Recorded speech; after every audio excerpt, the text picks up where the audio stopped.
જય શ્રી કૃષ્ણ. અત્યારના સમયમાં માણો તો મોજ છે, બાકી ઉપાધિ રોજ છે.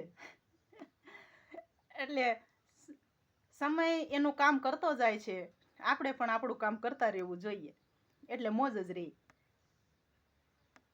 અને કાંઈ પણ દુઃખ લાગે એવી વાત હોય, ક્યારેક અમુક પ્રસંગ કાંઈક બન્યો હોય ને દુઃખ લાગે એવી વાત હોય ને, તો એક કાનમાં શબ્દો પડ્યા હોય ને તો બીજા કાનમાંથી જવા દેવાના, એટલે તકલીફ ઓછી થાય.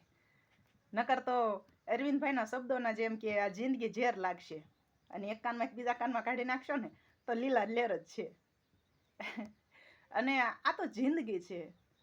પગ ભીના કર્યા વગર, આપણા પગ પલાળ્યા વગર આપણે નદી પાર ન કરી શકવી. તો આ તો જિંદગી આખી છે સાહેબ. આંખું ક્યારેક ભીની થઈ જાય તો દિલ ખોલીને રોઈ લેવું જોઈએ. રોવાથી હૈયું હળવું થઈ જાય. ઘણા બધા એટેકના કિસ્સા છે ને, એ તમે રોઈ નાખો ને એટલે હૈયું હળવું થઈ જાય ને તો એટેક નહીં આવે. ખરેખર ખરેખર આપણે કહે છે ને કે ખુશ રહ્યો ખુશ રહ્યો, ક્યારેક રોવું જરૂરી છે, ક્યારેક રોઈ નાખવાનું. દુઃખ લાગે ને, હૈયું ભરાઈ આવે ને તો ઠલવી નાખવાનું. જય શ્રી કૃષ્ણ. ખુશ રહેજો.